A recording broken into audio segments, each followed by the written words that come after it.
everyone, and welcome back to the MyFootballWriter podcast, live here on the MyFootballWriter YouTube channel. For the first time, we're live in a podcast. So if you are here watching, let us know any thoughts or any nonsense you want us to include or say as we go on. We have no clue how long this will last, so we hope you don't get bored. I'm Freddie Humphrey-Wakefield, and I am joined by Jack Wright and Henry Miller. Two of us have got bucket hats on, and as you can tell by the title, just scrolling down below, we're going to be somehow relating bucket hats to what was just a perfect display from Norwich City at Carrow Road on Saturday. But before that, and we dive into that and everything else that happened in the week that was for Norwich City, and maybe preview the week to come, Jack and Henry, good to have you back with me, or minus Will, who's now out on holiday, and Henry's come back from Greece. But how have you both been over the last week, and what's been going on in your lives? Yeah, good, thank you. As you put so beautifully in the last podcast, I was in Demetrius Yanulis land. It was much needed. I was there from Sunday to Tuesday, really. Flew back first thing Wednesday. And yeah, it was just really nice getting away. And now I've come back, work. I'm up to my knees in work again. So that's always fun. But yeah, it was just brilliant to witness the Norwich City win on Saturday. The most complete performance of the season by a country mile. So yeah, over the moon with that, and it looks like Hofball's in full stride now. So yeah, I went to a wedding last night, so I'm feeling a bit tired. Tired is the word I'll use. It was only soft drinks, just sparkling water. But no, apart from that, I've been very good. Completely missed the match because I was in church and there was no signal in church. I did watch the first 20 minutes though. I watched right up until Watford equalised, and then I thought, oh no, I know where this is going. I'll just turn my phone off and hope for the best. When I saw the score at the end, I was very pleasantly surprised. I've obviously watched back the highlights and watched all the stats and everything, so it was like I was watching it, but I didn't. what I want to know, obviously you spoke that you're in church. Was Phil Mulrine there? I believe he was a Barclaysman in the 04-05 season, but he's now gone into Christianity and priesthood, I think. So Father Mulrine was not there, sadly. The wedding itself was actually in enemy territory across the Waveney. Yeah, I'm not going to mention them because we know what happens. We get a booking. But yeah, they nearly lost as well. Well, we're not talking about them. We're talking about a 4-1 win, boys. As Freddie put it in the lead up to this podcast, we are back. No, we are. We so are, and it was glorious to see. I mean, I didn't watch the game either, so I can't add much. I was busy watching another team in yellow and green, Horsham, who got absolutely stuffed by Dulwich Hamlet. They lost 5-2, so that was good fun. But on aggregate, it was 6-6 across the two games. So happy days in my viewpoint, but. Henry, were you able to catch any of it so we can actually maybe just have someone who can provide more insight, maybe? I'm gonna get a hat trick, and no, I didn't catch any of it live. I have seen the highlights, and all 4 goals I think were really impressive. But yeah, I was working on the shift at Radio Norfolk back at the Forum, helping produce the show. So I wasn't able to see any of it live, I'm afraid. But I did listen to it live, of course. And yeah, everyone was so complimentary of Norwich. So only good things from the broadcast, I can say. Sensational. And didn't even get to listen to Canary Call, but I'm guessing that was everyone was as happy as Larry, maybe, that were phoning you in and you were able to put on air for everyone in Norfolk to hear. Yeah, And that's the beauty of wins. It's very rare that when there's a win like that, there'll be a negative call, and it's just feel good. Just having 4 or 5 people come on, just all really happy. We got another sing song. We had another caller come on the other day singing the Simon Lappin chant because he was on CoCom. So stuff like that is always really good to see. So yeah, over the moon with the game and the coverage as well. No, splendid, absolutely splendid. But Norwich City, they destroyed Watford, really. I didn't think that was going to happen whatsoever. None of us did with our score predictions that we put out on Twitter during the week. No one expected us to do that well from anyone, or at least that we spoke to in our little group. But just phenomenal, absolutely phenomenal. Just doubled our goal scoring tally in one game. That's just how good it was. We've gone from having only 2 different goal scorers in the team to now we have 5, which is lovely, and that's great to have. And it was what Chris Gorham posed the question on commentary. When's the last time 2 left backs scored in a game for Norwich? That I don't think has been answered yet. So that just proves how rare that was, and maybe a credit to how well Norwich played. Goals from Callum Doyle, Ben Kreisele, Marcelino Nunez, and Borja Sainz, who arguably needed a goal after missing quite a few chances against Swansea the week prior. But Norwich have come back with an absolute bang. They've got their first home win of the season, only their second win overall of the season, but that's 2 wins in the last 3 games, and those 2 wins have come against very good sides. Coventry away from home, and then Watford, who won their first 5 games in all competitions in a row, and now they haven't won in 3 games. So Tom Cleverley will probably be sacked by the time we finish this live stream, but we'll see about that anyway. But Norwich were phenomenal by all accounts, and there's a lot of people saying that it was the most fun or that they had watching a game in a while, or at least since the Daniel Farke era, and it was a very enjoyable game and a great afternoon to sit back and watch just pure footballing dominance. And Norwich were well worth their 4-1 win and looked sublime based off what I've read and what I've heard and what I've seen all across social media. But just how good is it to just be talking about a convincing and controlling win where Norwich have just outclassed their opposition. It feels like a long time since any Norwich fan has been able to really sort of go with that. Well, since Rotherham, but we all knew we were going to batter them. But this is against arguably quite a strong outfit so far in the Championship season.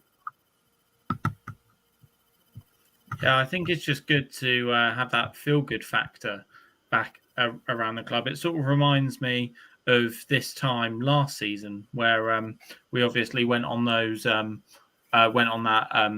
great start to the season, and Jonathan Rowe scored, I think, in his first 5 games, was it? He scored in each game, and that was a proper feel-good moment when we beat Millwall and then Huddersfield away. And then from there, it started to unravel in that mid part of the season. But, it's always good when the club sort of has that feeling around the club at the minute. So, yeah, definitely a good time to be a Norwich fan. And I think even though I'm still confident this will be a transitional season, the fact that we've got performances like this in our locker and we've got players like Callum Doyle in this division, then I think the good times are coming for Norwich, to be honest. We've only gone and done it. We've only gone and fallen back in love with a lone player, haven't we? I mean, what a cracking strike from a left back. Am I a bit frosty? Is that why you're chuckling at me? No, I'm just chuckling because I just find it funny. I'm finding funny what you're having to say. Oh, good. No, I'm just really worried about my Wi-Fi. It's fun. Yes, no, we've fallen in love with Callum Doyle. I've just been watching the City Arsenal game. Thrilling game, by the way, not our team, but anyway. looked like Man City needed a player who could score belters. Hopefully they don't recall him. I think the question is, is there any chance that we could keep him permanently? Of course, absolutely not. And it's kind of going to be a very difficult season of being in love with him. He's just a big old boy that's just versatile. Is just clearly incredibly talented, and clearly he watches the podcast because what was my warning No, last I can't week? remember. What did I want? I wanted stonkers. Yeah, you did. Yeah, you did. I wanted none of this tippy tappy pep fluffiness. I just wanted directness. Bang, hit them. I will take credit for it quite happily. I am Callum Doyle's inspiration, so completely fair enough. You completely understood the assignment then. Well, I didn't get a thumping header from Duffy like I wanted. Maybe the thumping headers to come. I've got a headache. I shouldn't do that. Soft drinks. What was I going to say? Yeah, just to touch on your point that you made, Freddie, just in terms of our anticipation of the result and our kind of prediction. I think I went for a 2-0 Watford win. Yep. And it's one of those where you kind of think in the back of your mind, without really thinking too much into it, Watford are, one of those teams that's relatively the same size as us, decent opposition, and would be a good chance of getting a good result against them. And then you remember back to each individual game where they've played home and away, and they seem to have battered us almost every time. How many times have we been toyed and annoyed by Ismail Assar or players like that? And you actually think, oh no, our recent form against Watford isn't that good, apart from the Scorpion, obviously. I'm not going to recreate it. I'll get a hernia or do my Achilles. But no, it was obviously to get a home win against a team that's been relatively in form already this season. Continues the unbeaten run at home. But I don't know why. I found myself after the result. Obviously, we continue our fantastic Carrow Road unbeaten run. It just makes me think how terrible our away form is. Is that a really bizarre thing to think after an amazing, fantastic home victory? But it just made me think, you think about the iconic, brilliant teams at the upper end of the footballing scale. You think about Mourinho's Chelsea, how they went so long unbeaten at Stamford Bridge. Klopp's Liverpool at Anfield being, unstoppable. But obviously, there's a reason why they've had that success is because not only have they been amazing at home, they've been pretty good away from home too. Whereas we are just seemingly diabolical. I'd love to know the actual stats of what our win percentage and like points per game away from home over the last 10 years is. If anyone knows that exact number, let me know because I'd be deeply fascinated. It's very much a kind of reflection of where we are, and it's very much kind of what it's proving is that we're capable of putting in these performances, these high scoring games, and we just need to translate it to not Carrow Road somehow. I don't know how. That's up to you, Mr. Hoff. Yeah, no, it's spot on. Sorry if you can hear any crying in the background. I've got Tom Cleverley locked in my basement, and he's still very upset from the weekend. But anyhow, moving on. If anyone does, what's that and what? You rattle Mark Robbins, then you rattle Tom Cleverley. Don't be nasty to every Championship manager.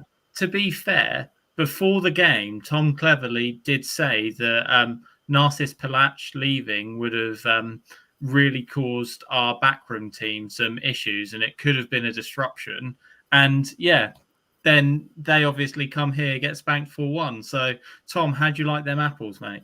Yeah, exactly as Jack does. Yeah, just shushing. Calm down, Mr. Cleverley. Keep you calm and stay level-headed. You may have had a good start, but he's up the creek without a paddle, to put it nicely now, after not winning in 3 games. But Norwich, to counter that, again, as we've already said, such a great victory. But going on to your point, what you said there, Jack, about such great home form, that's now 18 home games without a loss since that just disaster against Blackburn last November. Norwich are on fire at home. 18 unbeaten is ridiculous. That is unfathomable. I can't remember the last time Norwich did that. It must have been a long, long time ago. But absolutely phenomenal home record. But the away record, as you said, if anyone is able to let us know, put it in the comments. We'll flash it up, and then we can just sort of sit there for a couple of minutes and just be upset about it. But away from home, yeah, it is a worry.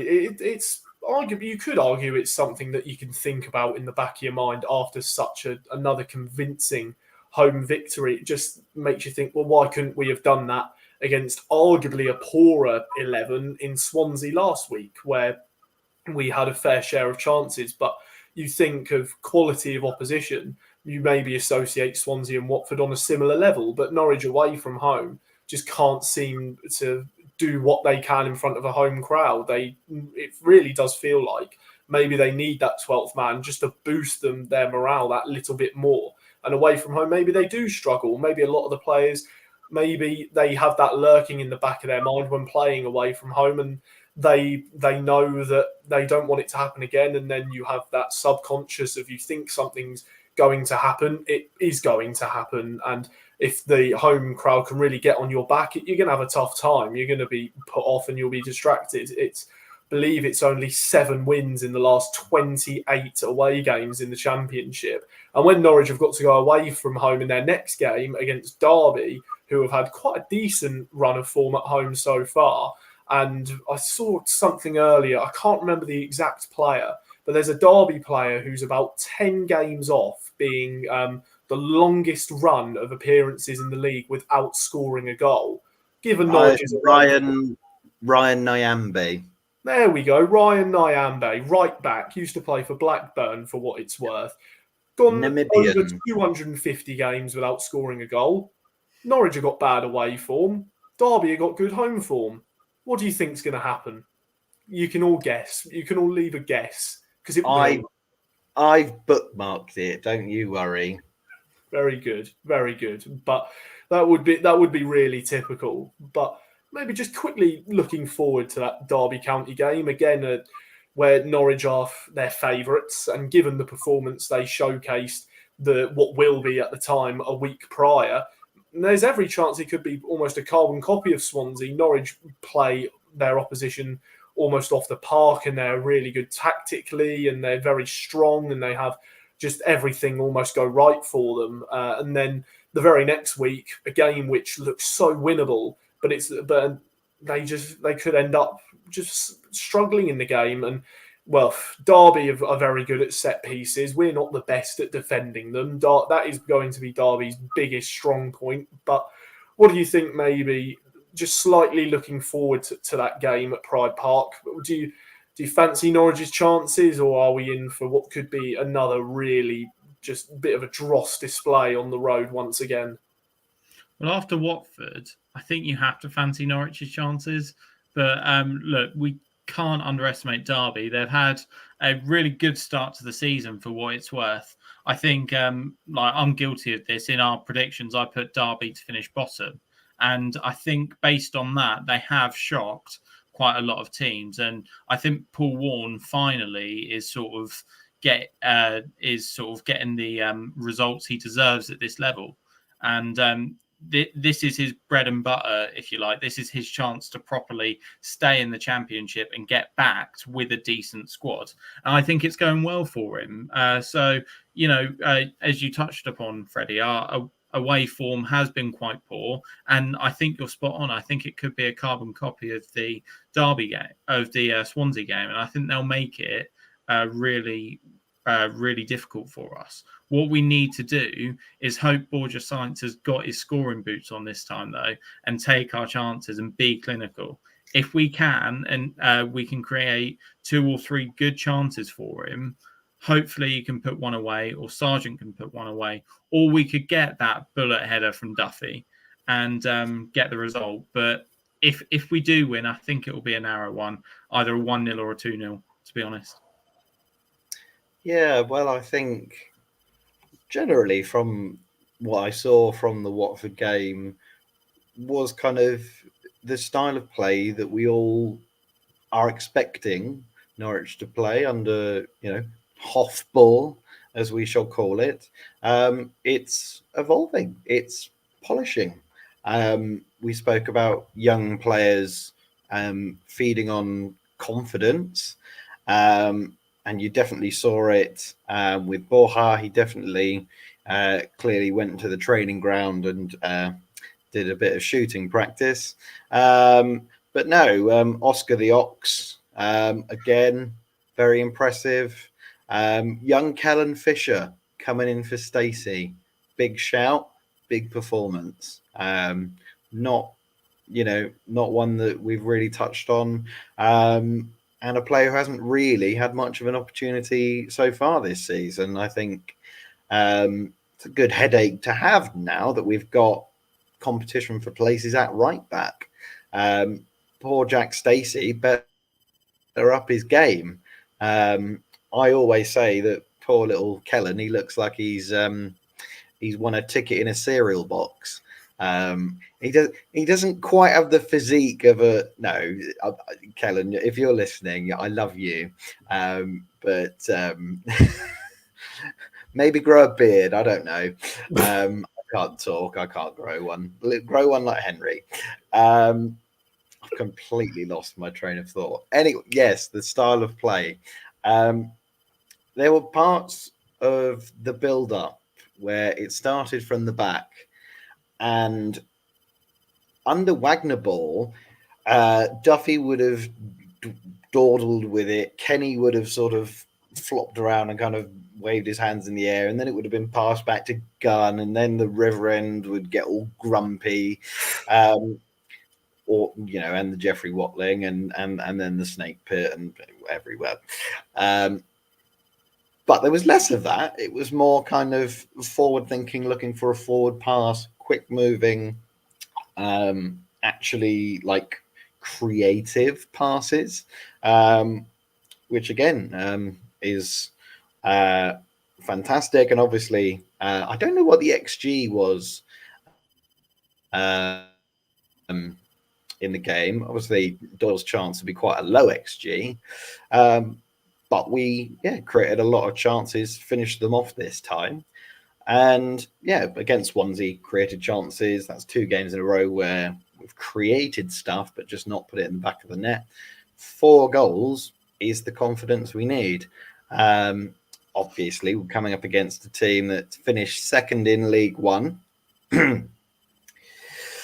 Last season, there was a team that finished second in League One. Anyway, let's move on. Very close to that yellow card, mate. Your final warning. Final warning. It's a warning. We let you get away with a few late tackles, and we've not booked you yet, but you're very close. The next one, you're in the referee's book, and then after that, you're off. You got one more warning, and that will be your yellow. But I think as well, it is important to just look at Derby's record this season. They've won 3 games, and all 3 have come at Pride Park. So again, they've got a very good home record, and that's where they feel most comfortable. But if you look at the results, their 3 wins have come against Middlesbrough, which was probably their only shock upset in that. They won 1-0. And then against Bristol City and against winless and now managerless Cardiff. So those Bristol City and Cardiff definitely are teams who Derby are probably looking to beat this season if they're to stay up in the Championship. So hopefully we need to go there and win. But even if you look at their other results against Watford and against Sheffield United, against Watford they lost 2-1, I believe, and against Sheffield United they lost 1-0. So they do keep it tight whenever they lose as well. So yeah, it's going to be a really difficult game, but hopefully we can overcome the intimidating Pride Park, it seems, this season and get the victory. I really hope so. I really hope so. They should use that as your rally cry, or as their rally cry, rather. Get that from Henry there. Play that on loop in the changing room for the 15 minutes, and then they'll proper go up for it. They'll go out and lose 1-0. But we'll see anyway. Let's hope so. Norwich have got it's really the game.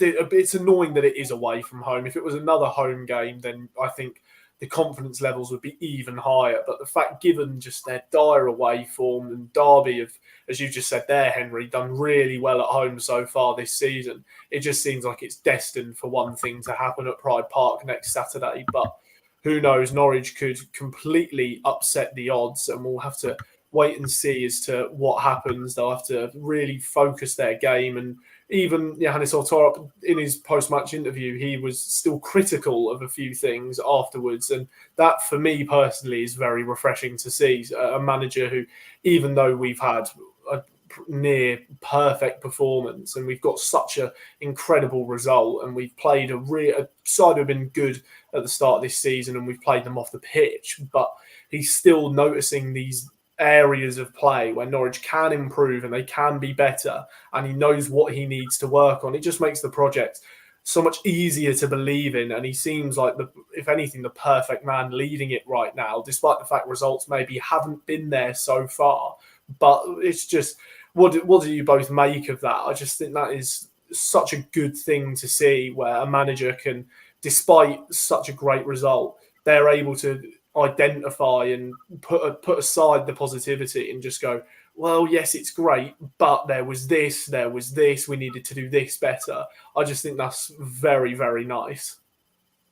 Yeah, I think it sends a good message all round, but especially this week as well, because if he's identifying that with his interim first team coach as well as Glenn Riddlesholme as well, then that means that even if the first team coach is only in the position for 1 week, they know exactly what to do, and they knew exactly what to do for this upcoming week when the full-time whistle blew at Carrow Road. So I think it's perfect, and stuff like that is just what you want to hear in a manager, especially a new manager who's new to English football, to really see a performance like that and then them go, yeah, it was brilliant, but look, we need to knuckle down here.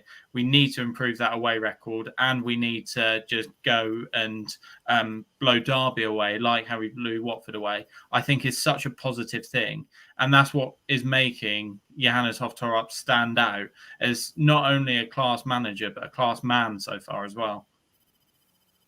Yeah, I think you've got to have a level of complacency and not just, get delirious and too excited over a strong win against Watford in mid to late September. We've still got so long to go. And he's very right to be critical, I think. Watford's goal was shambolic defending from Callum Doyle. He's useless. I think we should send him back. No, it was technically Doyle's fault because it came from Ryan Andrews on the right-hand side. Maybe Duffy could have stretched his leg a bit further. I was really worried that he kind of tore his hamstring or his I can't say it on YouTube. His groin. There we go. His groin. hopefully Shane Duffy's groin is still working. Shane, if you're listening, let us know if your groin is still working. But yes, I'm kind of looking forward to the first clean sheet of the season. We haven't had a clean sheet yet this season, or have we? Am I going completely mad? Coventry. A clean sheet at home? Then no, you're correct. No, but as well, it's you look at the English football pyramid, 92 professional teams. Only one consistently has had that constant upwards trajectory, and that's Manchester City. So even if we do go and lose to Derby, it's not the end of the world. This isn't the season for, the highest of highs when we have a performance like what we did against Watford and then lose, and it will be the lowest of lows. We need this season for me is a roller coaster, and us as Norwich fans just need to get on and ride it. To be honest, we can't ruin our weekend if we lose 1-0 to Derby, especially say if we dominate them on chances, dominate them on possession, but lose 1-0 to a Caden Jackson breakaway goal. Like, it's not the end of the world. Yes, it'll be a kick in the teeth, but also, it's not the end of the world, and there are still so many games, like you said, Jack, to really improve and really kick on. And you're looking at it being late September, like results at this stage, obviously they matter, and especially the big results as well, like the Watford game, but there's still so much time left of the season. So, yeah, if we were to lose to Derby, as long as we put in a good account, I wouldn't be too concerned with that, to be honest. Okay, that's very, very interesting points. Just to go back about Shane Duffy maybe doing his groin, that reminds me of when everyone's favourite Carl Lafferty played for the under-21s against Manchester United. I'm pretty sure he scored. Then about 5 minutes later, he stretched for a ball, did his groin, and then went off substituted. And he made it very clear it was his groin that was hurt. That was for sure. But all I can think of about the groin comment was the Blackburn game, first game of the season, where that famous photo of Duffy was taken with him just yanking his shorts up. And to be honest, you could see his manhood package quite clearly. So. Oh, dearie me. Oh. Also reminds me of Stephen Naismith tickling Daryl Janmat's groin that time. Did you remember that? That was good times. What, for Janmat or for you? Well, that was a great game, wasn't it? We beat Newcastle 3-2 and then we stayed up. Oh no, that's not what happened. No. I feel sorry for Stephen Naismith because he was literally sacked probably 3 or 4 hours ago by Hearts. Oh, has he? Yeah, I think they went 8 games without a win or something. There were calls for him to resign. He said he wouldn't, and all of the players backed him, and then they sacked him. So poor Naismith. Well, we need a new assistant manager. That's all I'm going to say. No, please, no. Please, don't let Naismith come back. Please. That wouldn't be very fun. But, no, I always forget that he was a club record signing at the time. What is it? Whenever we spend the big bucks, it just never works, does it? It just doesn't work. But anyhow, moving on a little bit, going on actually to the whole, well, every sort of department about Norwich City, it was a relatively very good weekend. The first team win 4-1. The under-18s battered Reading 4-0, which is great. The under-23s came from 2-0 down to win 3-2. Believe that was against Southampton. If Will was here, I'm sure he'd have a beaming smile on his face and he'd be very, very happy. But he's currently out in Spain, I think, based off when he sent Prague. Oh, he's in Prague. Of course he's in Prague. Why did I say what? He's having chimney cakes in Prague. Oh, right. Well, there we go. He's out in the Czech Republic enjoying himself, hanging out with... We ever had a Czech Republic player? don't think so. I'm trying to think of someone I could say who's somewhat Norwich related, but I don't think we've had anyone from the Czech Republic.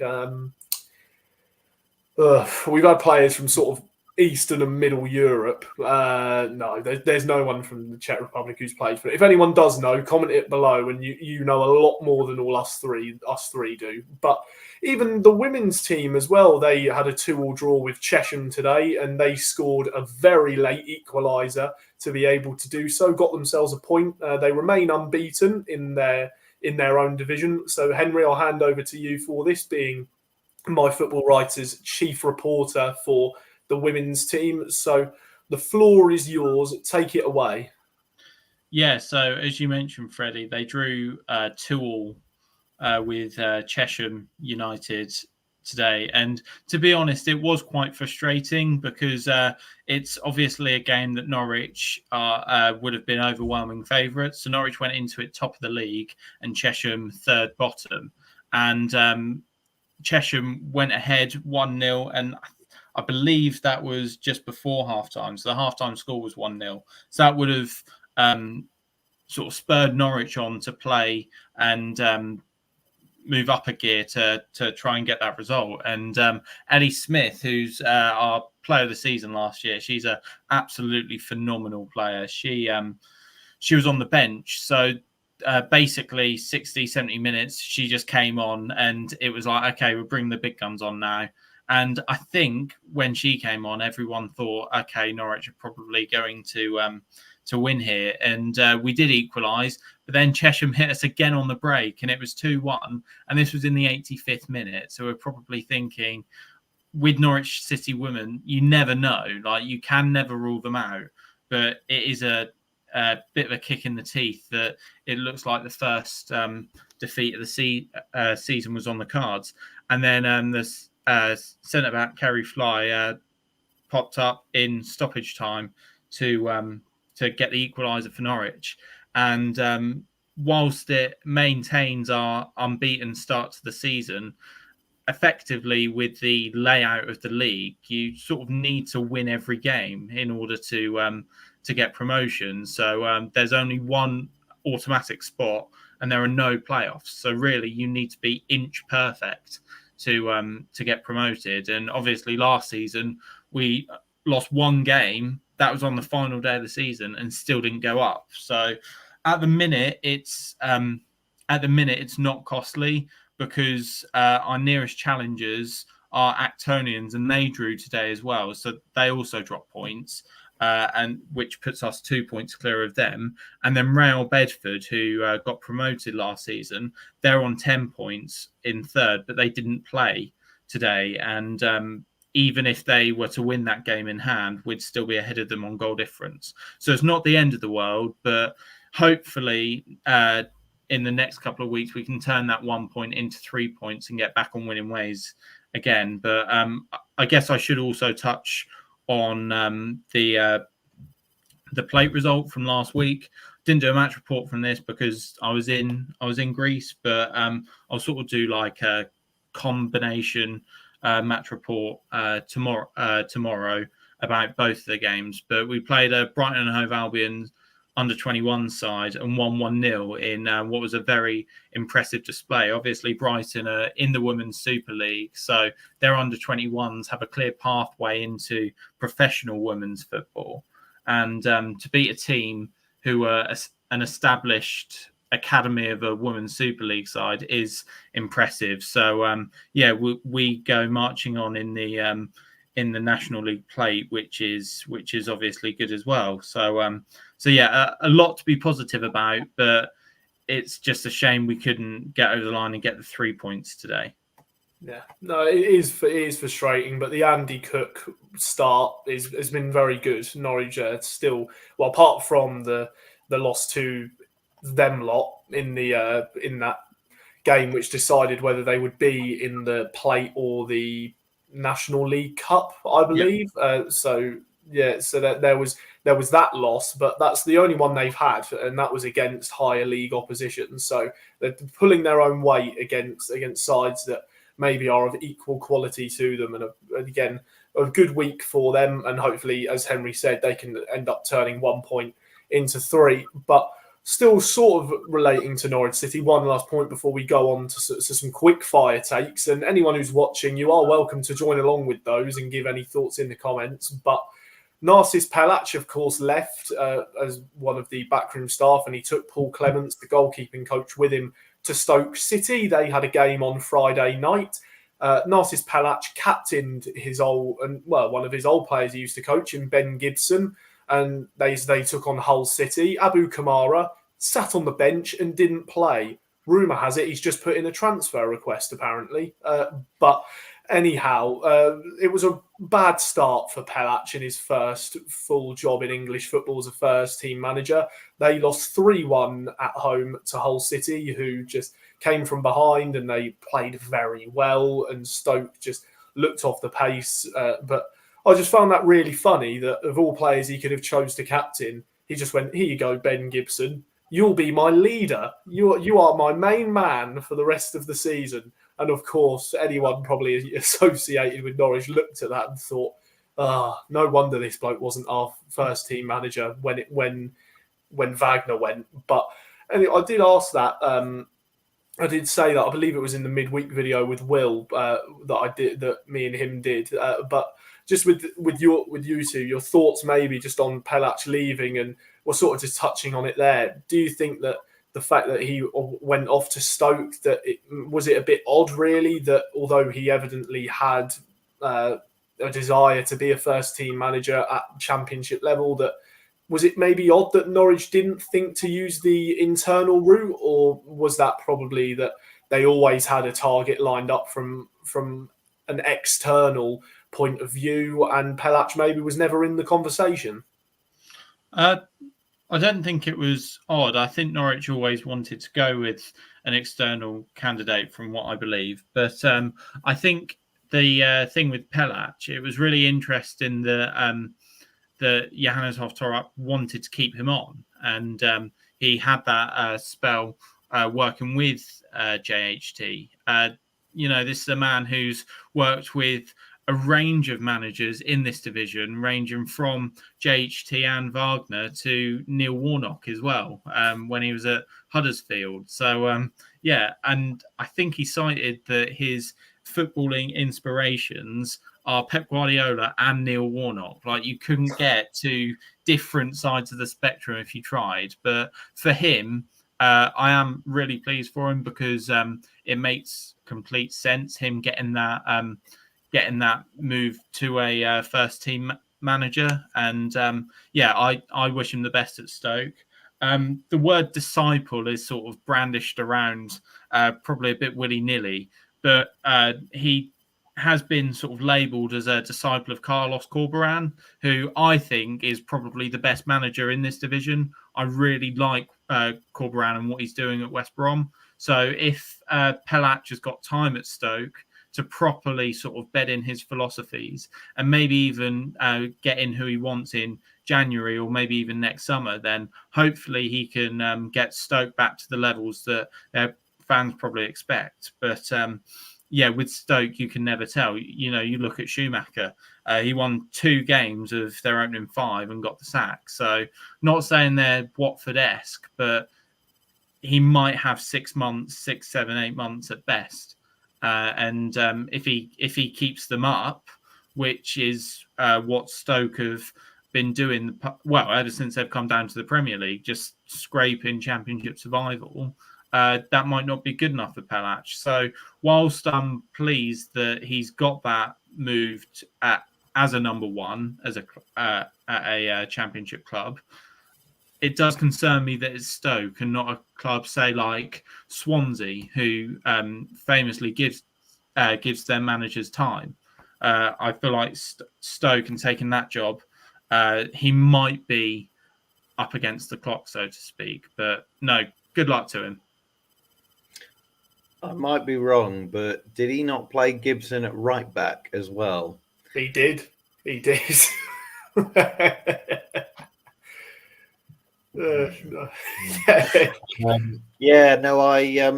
a very kind of weird appointment, really, that as soon as they sacked Schumacher, they went straight for him. Obviously, assistant coach and goalkeeper coach under the stewardship of David Wagner, who we had to relieve of his duties.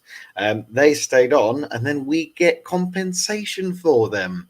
This is brilliant. This is the best tactical move. Napa, you are a genius.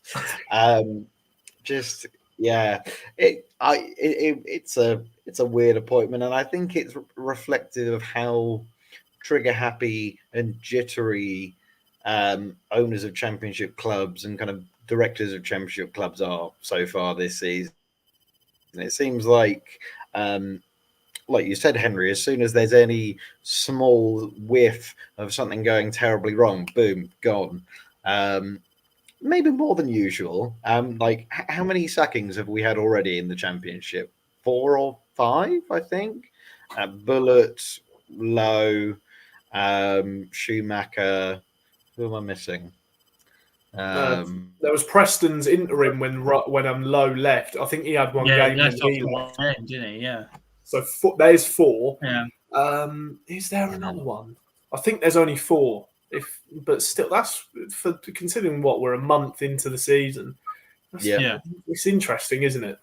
Yeah, definitely. But it's definitely going to be difficult for him. But like what you were saying, Jack, I think in terms of the disparity of how well a football club is run, the Championship's a perfect example for that, because there are so many teams who have the approach like what we do and are really structured and really organised. How often did you hear Stuart Webber and now even Ben Napper go, well, to be honest, we're planning for everything. You know, whether we're in the Premier League, in the Championship, in the playoffs, not in the playoffs, they're planning for everything. They were planning for what we'd do if we lost Sargent, if we kept Sargent, if we kept Rowe. You know, all of these scenarios, they'd have lost endless hours of sleep just meticulously planning. So that's why I think Norwich are the poster boys of how you should run a club, because even what we were speaking about managerial appointments, there was no panic internally because they knew exactly what they wanted. Yet you get teams like Stoke who just seem to just get a massive big dice cubes out and just roll it every 7 or 8 months, just because they'll make an appointment, they'll put all of their eggs in that basket, and then if it doesn't work, then they're stumped as to what to do, sort of. So, it is the sort of disparity between the process of appointing managers is evident to see in the Championship, but I'm just lucky that Norwich seem to be on the right side of that now. Yeah, well, as you mentioned there, Henry, a point about if Norwich were going to sell Sargent or not. We've got a nice thought here from our friend watching, Illusionist121. Thank you ever so much for watching and sharing your thoughts. Hi lads, hope you're keeping well. We all are. We're all right. I hope you are as well. Do you think yesterday showed us that we don't need to be reliant on Sargent or scared if he goes? I remember feeling scared when Aaron's left, but Stacey is class. Well, Jack, you said earlier about the fact that Callum Fisher was class and that you thought Stacey needed to maybe up his game a little bit. But sort of to answer that question really, for me anyway, I think it arguably did, although Sargent within the first 80 seconds could have made it 1-0 if it weren't for a sublime save by Backman, who then went off 10 minutes later. I think he had a foot injury. But arguably, it did show that because Norwich scored 4 goals. He wasn't involved in any of them, didn't even get an assist for any of them. So evidently Norwich are okay on that front if Sargent isn't to play. But of course, having him offers such a massive threat and such a talented player in the side. But what do you both think? Did that show it for you? And should Norwich still be scared if Sargent is to leave and that would be a possibility in January? Or did that performance and the fact he wasn't involved in any goals, does that make you think that we might be all right? Yeah, so I think the first points that he made about Sargent, I think both of them can be interpreted differently. So should we be reliant on Sargent? Absolutely not. If you're if you're a team who have aspirations to get into the top 6, you need goals from all over the pitch. That's why Saturday was so impressive, because we scored 4 goals, 4 different goal scorers. Sargent wasn't one of them. That's what, for me, makes it even more impressive. The fact that only, I think, Sargent and Borja Sainz were our only goal scorers in the league before that game was shocking. So I think definitely we shouldn't be as reliant on Sargent. That being said, I would be absolutely terrified of our prospects if he was to leave, because we know what he can do at this level. And to be honest, he is our only out-and-out striker. Who else have we got? You know, I stand by it. You can't go into 2025 having the Onel Hernandez experiment because he played well against Stevenage in one game. I don't buy that theory, whether you play him as the striker, which isn't his natural position, or on the wing. So for me, I don't necessarily think that's an option. Sienats as well, I think he's been a bit unlucky, but he hasn't pulled up any trees since he's come here either. So yeah, definitely I would be concerned if he left, but also we shouldn't be relying on him. If we sell Sargent, we have Barnes up front. Does that not terrify you enough? No, I think obviously his goal scoring record in the second tier is good.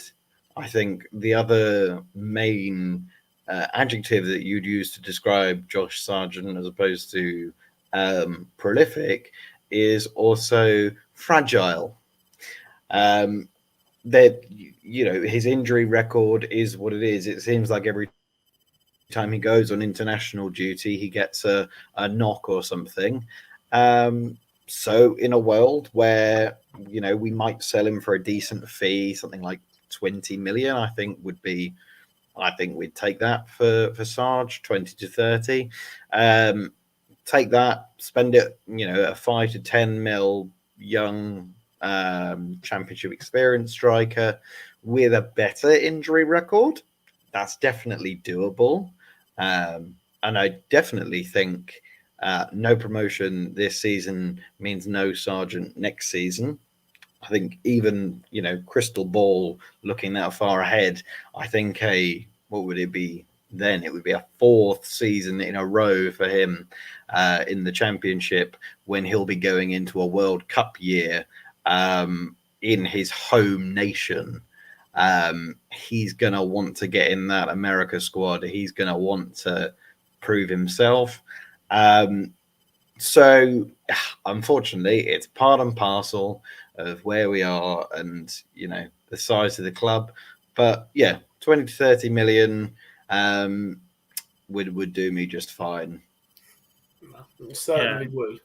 We've always been a selling club. That's sort of the mould of Norwich City, unfortunately. But I'd say heading into the summer, he was probably our 3rd biggest asset.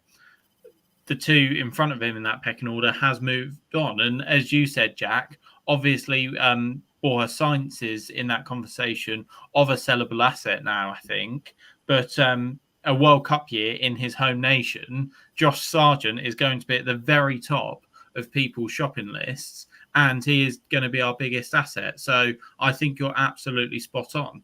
I don't think we will get promotion this season, but no promotion, no Josh Sargent effectively for next season. So for Norwich, I think we desperately need to enjoy him this season while he's still here, because I can't really see him going anywhere in January either. I think the club are probably a bit too smart for that, which is good. But yeah, we just need to enjoy him up until May and then see what happens. But I'll be shocked if he's still here. But hopefully, with his performances in the Championship for Norwich, he can command quite a big transfer fee. So yeah, that might do well in the long run. But yeah, hopefully for him, he just knuckles down and scores goals this season to help our cause and try and maybe get the best move possible next season if we don't go up. Ben Napper, you know what to do. Get that money, get that payday, bring them in, get the dollars in. But anyhow, moving on from a bit of seriousness, we go on to full deep dive nonsense. Jack has got some hot takes as per usual every week, and anyone who's watching, you are more than welcome to get involved and put your answers to his quickfire questions in the comments, and we'll share a few of them. But Jack, 5 questions. We've got to answer them quickly. Anyone who's a regular here knows the drill, but I'll leave it to you, and I'll let you take over. Yeah. And this time I'll answer them as well, in absence of our long lost friend Will. He's still with us, I think. He's just he's with Alan Irvine. Which you make a good point. We're in the market for an assistant manager. Oh no. Just saying. Yeah, it'd be great. Anti-man of the match against Watford. Ooh. It's a very good question, actually, because they were blooming excellent. Anti-man of the match, whoever injured the referee to delay the second half. Fair. I will go with Duffy because of the bandwagon. Yeah, and the groin. Yeah, I will say Sargent because he didn't score. fair enough. Yeah, there's 5 million off the price tag. Exactly. Who is Norwich's best ever assistant manager? Oh, for God's sake! Well, I have to say Alan Irvine, don't I? In terms of pedigree, probably Mickey Phelan, but he didn't really do much at Norwich. So yeah, I think Mike Walker was assistant. Oh yeah, it's probably the right answer. Yeah. Watford fans know the drill. There's only one team in yellow these days. No, but in all seriousness, thank you very much for watching and sharing your thoughts Watford way. That's very kind of you. And I hope also, if you did go to Carrow Road, I hope you enjoyed it, regardless of the result. Freddie, you can't say that there's only one team in yellow these days because we beat Watford and we also lost to Oxford. So if there's only one team, that would mean Oxford hold that claim at the minute. So yeah, there are very much more than one team in yellow, but we're hopefully the best. No, fair enough. And Watford, way, if you are listening, I'm not sorry for predicting you bottom. No regrets. Moving on. What is the best ever last minute goal? Oh my word. There's so many. Totally Tetty did like a top 10 one and they were all brilliant. Yeah. Goodness me. For me, it probably has to be Hernandez against Nottingham Forest. No, I think I'll disagree with that. I'm going to disagree. It wasn't necessarily last minute, but it was late. I'll go with Steve Morrison in the 3-3 draw at the Emirates. Oh, yeah, right that. Pookie against Millwall. That was last minute, wasn't it? Yeah. Honourable mention, though, is Martin Olsen against Newcastle. I love that goal. At that time as well, thinking that was probably going to send them down and keep us up. That was such an important goal. Tim Closer was fit. Anyway. I'm going to do the exact opposite. Oh, Doyle is so impressive, by the way. Bet you're delighted with him. Yeah, he's all right, isn't he? He's all right. He's a good boy. I'm going to do the exact opposite. What's the worst last-minute concession? Oh, God. Lallana against Liverpool. Because as well with Lallana, right, if he hits that how he wants to hit that, it either goes over the bar or straight into Declan Rudd's hands. The scuff took it in. That's why it was so annoying. But yeah, Lallana definitely has to take that one. I'm going to go different. I'm going to go with Andy Rinomata when we drew 2-2 against Reading, because the way in which we came from a goal down and scored 2 late goals, Godfrey with an absolute humdinger, Zimmerman with what Chris Gorham described as one of the best headers you will ever see in all the football you watch, and then Rinomata just decided, have that, good fun. So I'll go with that one, because that was a real sucker punch. I do remember watching that game, and when Zimmerman scored, I screamed like a little girl. I've never felt so deflated in my life. I'm going to go a little bit down memory lane. Dwight Gale in a 4-3 win against Newcastle when we were 3-1 up in, I want to say, the 80th minute or even the 90th minute or something ridiculous. I never has a game finished so Norwich. That was such a Norwich. I wish I'd have been doing my Twitter page back in 2016 or whenever that was. But was that the one in the Championship, or was that in the Premier League? Championship, yeah. Because Gabriel Obertan scored as well, I think. Will's favourite player. Or one of them. And finally, prime Alex Neil or prime Paul Lambert? Well, it's prime Paul Lambert, and it's not even close. Yeah, it has to be prime Paul Lambert. But the lovely mole on Alex Neil's face should get a shout out because it's iconic. I'm going to go prime Alex Neil. Prime Alex Neil, like prime Alex Neil, not, losing 6-3 at Newcastle or completely capitulating and going away to Derby and letting Bradley Johnson score against us. Oh my God, Derby away is next. Oh no. Those are your 5. Well played, everyone. No, thank you. And thank you for bringing them and even for answering them as well. That was very kind of you. But as Jack just said there, Derby away is what's next for Norwich City. Again, can they finally get it right away from home? Only 7 wins in 28 Championship away games. They have been dire on the road. At home, it's a different story. But let's hope they can change their fortunes and get all 3 points against Paul Warren's side. He's from Norwich, so hopefully he lets his boyhood club just get one over on him, and we'll forget about it until the end of the season. But there's your lot. There has been your catch up, your opinions, and your nonsense. That's the most important bit, as it always is, here on the MFW podcast. We hope you've enjoyed it. Anyone who's watched the entire thing live, fair play to you. If you've watched the whole thing, we'll send you a medal in the post if we can, and if we find a way of doing that. Thank you all. Yeah, exactly. We'll tip our hats to you, and maybe we'll raise a glass as well. We'll raise our Jordan Rhodes glass to everyone. Where's that plant pot? I want to see it. Where is it? There it is, the real star of the show, the real star of the show.